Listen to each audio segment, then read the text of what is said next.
ദൈവ തിരുനാമം വാഴ്ത്തപ്പെടുമാറാകട്ടെ. ഇന്നത്തെ നമ്മുടെ ബൈബിൾ വായനാ ഭാഗം 1 ശമൂവേൽ 21 മുതൽ 24 വരെയുള്ള അധ്യായങ്ങളാണ്.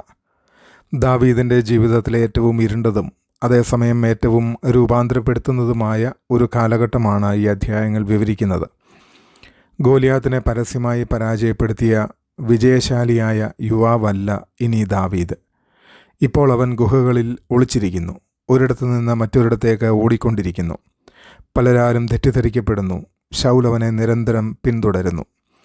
എന്നാൽ ഈ അധ്യായങ്ങൾ നമ്മെ പഠിപ്പിക്കുന്നത് ദൈവം തൻ്റെ ദാസന്മാരെ സിംഹാസനത്തിലേക്ക് ഉയർത്തുന്നതിന് മുൻപ് മരുഭൂമിയിലൂടെ ഒരുക്കുന്നു എന്ന സത്യമാണ്.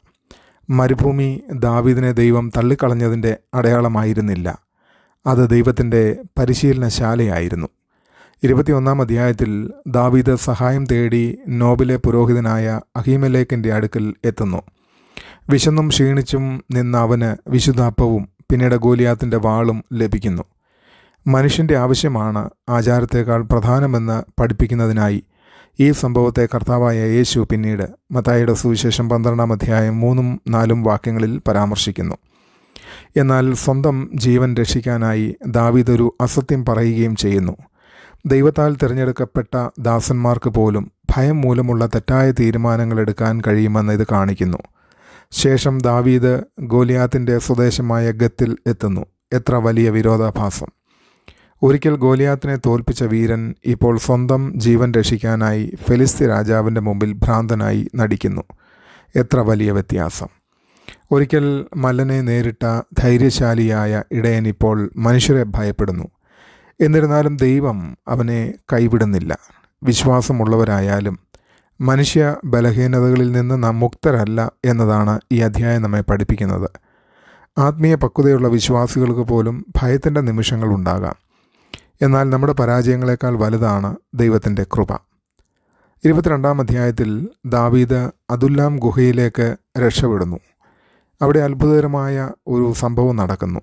കഷ്ടപ്പെടുന്നവരും കടബാധ്യതയുള്ളവരും അസംതൃപ്തരുമായ ആളുകൾ അവൻ്റെ അടുക്കൽ കൂടിച്ചേരുന്നു. അവർ ഇസ്രായേലിൻ്റെ ഭാവി സൈന്യത്തെപ്പോലെ തോന്നിയിരുന്നില്ല. അവർ തകർന്ന ജീവിതമുള്ളവരായിരുന്നു. എന്നാൽ ദൈവം തകർന്ന മനുഷ്യരിലൂടെയാണ് തൻ്റെ രാജ്യം പണിയാൻ ആരംഭിക്കുന്നത്. നിരാശരായ ആളുകൾ വീരന്മാരായി മാറിയ സ്ഥലമായി ആ ഗുഹ മാറുന്നു.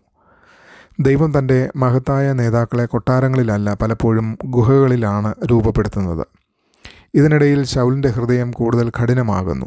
അസൂയയിൽ അന്ധനായ അവൻ നോബിലെ പുരോഹിതന്മാരെ കൂട്ടക്കൊല ചെയ്യാൻ കൽപ്പിക്കുന്നു. അബ്യാഥാർ പുരോഹിതൻ മാത്രം രക്ഷപ്പെട്ട് ദാവീദിൻ്റെ അടുക്കൽ എത്തുന്നു. ഇവിടെ വളരെ വ്യക്തമായ ഒരു വ്യത്യാസം നാം കാണുന്നു. ശൗൽ ദൈവത്തിൻ്റെ പുരോഹിതന്മാരെ നശിപ്പിക്കുന്നു. ദാവീദ് ദൈവത്തിൻ്റെ പുരോഹിതനെ സംരക്ഷിക്കുന്നു.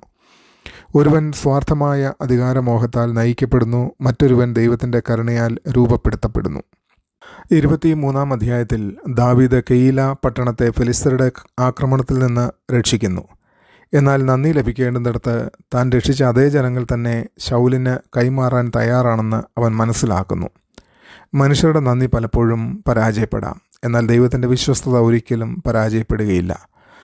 അബ്യാഥാർ പുരോഹിതൻ്റെയും എഫോദിൻ്റെയും മുഖാന്തരം ദാവീദ് വീണ്ടും ദൈവത്തോട് ആലോചിക്കുന്നു. പ്രധാനപ്പെട്ട ഓരോ തീരുമാനത്തിനു മുൻപും അവൻ ദൈവഹിതം അന്വേഷിക്കുന്നു. ഈ സമയത്ത് യോനാഥാൻ മരുഭൂമിയിൽ ദാവീദിനെ സന്ദർശിച്ച ദൈവത്തിൽ അവനെ ശക്തിപ്പെടുത്തുന്നു.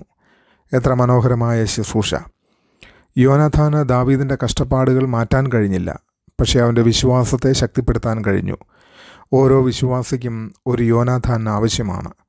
നമ്മുടെ വേദനയോട് സഹതപിക്കുക മാത്രമല്ല, വീണ്ടും ദൈവത്തിലേക്ക് നമ്മുടെ ദൃഷ്ടി തിരിക്കുന്ന ഒരാൾ. 24 അധ്യായത്തിൽ എൻഗേദിയിലെ ഗുഹയിൽ ദാവീദ് ശൗലിനെ ഒറ്റയ്ക്ക് കണ്ടെത്തുന്നു. ദാവീദിൻ്റെ ആളുകൾ അതിനെ ദൈവം നൽകിയ അവസരമായി കാണുന്നു. ഇന്ന് നിൻ്റെ ശത്രുവിനെ ദൈവം നിൻ്റെ കയ്യിൽ ഏൽപ്പിച്ചിരിക്കുന്നു. മാനുഷിക യുക്തി പറയുന്നു പ്രതികാരം ചെയ്യുക. എന്നാൽ ദാവീദ് അതിലും ഉയർന്ന ഒരു ശബ്ദം കേൾക്കുന്നു. അവൻ ശൗലിൻ്റെ അങ്കിയുടെ അറ്റം മാത്രം മുറിച്ചെടുക്കുന്നു. അതുപോലും ചെയ്തതിനാൽ അവൻ്റെ മനസാക്ഷി അവനെ കുറ്റപ്പെടുത്തുന്നു. കാരണം ശൗൽ ഇപ്പോഴും യഹോവയുടെ അഭിഷിക്തനാണ്. ദാവീദ് ഒരു ആഴമേറിയ സത്യം മനസ്സിലാക്കിയിരുന്നു. പാപകരമായ മാർഗങ്ങളിലൂടെ ദൈവത്തിൻ്റെ വാഗ്ദത്തം സ്വന്തമാക്കുന്നതിനേക്കാൾ ദൈവത്തിൻ്റെ സമയത്തിനായി കാത്തിരിക്കുക ശ്രേഷ്ഠമാണ്. നീതിന്യായം ദൈവത്തിൻ്റെ കൈകളിൽ ഏൽപ്പിച്ചുകൊണ്ട് ദാവീദ് പിന്മാറുന്നു. യഥാർത്ഥ മഹത്വം നാം എത്ര ശത്രുക്കളെ നശിപ്പിച്ചു എന്നതിലല്ല, എത്ര കരുണ കാണിച്ചു എന്നതിലാണ് അളക്കപ്പെടുന്നത് എന്ന് ഈ അധ്യായം നമ്മെ പഠിപ്പിക്കുന്നു. ഈ 4 അധ്യായങ്ങളും ക്രിസ്തീയ ജീവിതത്തിൻ്റെ മനോഹരമായ ഒരു ചിത്രം വരച്ചു കാട്ടുന്നു. ദൈവവിളി ലഭിച്ചാൽ ജീവിതം എളുപ്പമാകുമെന്ന് പല വിശ്വാസികളും കരുതുന്നു. എന്നാൽ ദാവീദിൻ്റെ അനുഭവം നേരെ വിപരീതമായ സത്യമാണ് നമ്മെ പഠിപ്പിക്കുന്നത്. അഭിഷേകത്തിന് ശേഷം മരുഭൂമി വന്നു. ദൈവത്തിൻ്റെ കാലതാമസം ദൈവത്തിൻ്റെ നിഷേധമല്ല. ദാവീദിനെപ്പോലെ നാമും പലപ്പോഴും അനുഭവിക്കുന്നത് തെറ്റിദ്ധരിക്കപ്പെടുന്നതായ കാലങ്ങൾ, നാം സഹായിച്ചവരാൽ തന്നെ വഞ്ചിക്കപ്പെടുന്ന അനുഭവം, നമ്മുടെ ജീവിതത്തിലെ ഏകാന്തത, ഉത്തരമൊന്നും കാണാതെ ദീർഘനാളുള്ള കാത്തിരിപ്പ്. എന്നാൽ ഓരോ മരുഭൂമിക്കും പിന്നിലും ദൈവികമായ ഒരു ഉദ്ദേശമുണ്ട്.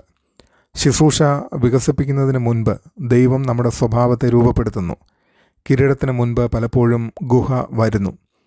ശൗലിനെ കൊല്ലാൻ ദാവീദ് വിസമ്മതിച്ചതിലൂടെ മറ്റൊരു മഹത്തായ സത്യവും ഈ അധ്യായങ്ങൾ വെളിപ്പെടുത്തുന്നു. നമ്മുടെ തലമുറ ഉടനടി പ്രതികാരത്തെ ആഘോഷിക്കുന്നു. എന്നാൽ തിരുവെഴുത്ത് ക്ഷമയോടെയുള്ള ആത്മസംയമനത്തെ മഹത്വപ്പെടുത്തുന്നു. ക്ഷമ ബലഹീനതയല്ല. പ്രതികാരം ചെയ്യുന്നതിന് പകരം ദൈവത്തിൻ്റെ നീതിക്കായി കാത്തിരിക്കുക എന്നത് കൂടുതൽ വലിയ വിശ്വാസത്തിൻ്റെ പ്രകടനമാണ്. അവസാനമായി, ദൈവത്തിൻ്റെ മാർഗനിർദ്ദേശത്തിനായി ദാവീദ് നിരന്തരം ആശ്രയിച്ചിരുന്നത് നമ്മെ ഒരു വലിയ സത്യം പഠിപ്പിക്കുന്നു. വിജയം ബുദ്ധിശക്തിയാൽ മാത്രം നിർണ്ണയിക്കപ്പെടുന്നതല്ല, ദൈവവുമായി നിരന്തരമുള്ള കൂട്ടായ്മയിലാണ് അത് നിർണ്ണയിക്കപ്പെടുന്നത്. മരുഭൂമിയിലെ അനുഭവങ്ങളിലൂടെ ദൈവം എൻ്റെ സ്വഭാവത്തെ രൂപപ്പെടുത്താൻ ഞാൻ അനുവദിക്കുകയാണോ, അതോ അവിടെ നിന്ന് എത്രയും വേഗം രക്ഷപ്പെടാൻ മാത്രമാണോ ഞാൻ പ്രാർത്ഥിക്കുന്നത്? എന്നെ വേദനിപ്പിച്ചവരോട് പ്രതികാരം ചെയ്യാനുള്ള അവസരം ലഭിക്കുമ്പോൾ ഞാൻ പ്രതികാരം തിരഞ്ഞെടുക്കുമോ, അതോ എൻ്റെ ന്യായം ദൈവത്തിൻ്റെ കൈകളിൽ ഏൽപ്പിച്ച് അവനിൽ ആശ്രയിക്കുമോ? ഓരോ മരുഭൂമിയിലും ദൈവത്തെ വിശ്വസിക്കുവാനും ഓരോ തീരുമാനത്തിലും അവൻ്റെ മാർഗനിർദ്ദേശം അന്വേഷിക്കുവാനും നമ്മെ എതിർക്കുന്നവരോട് പോലും അവൻ്റെ കരുണ പ്രതിഫലിപ്പിക്കുവാനും കർത്താവ് നമ്മെ സഹായിക്കട്ടെ. ദൈവം ഏവരെയും അനുഗ്രഹിക്കട്ടെ. ആമേൻ.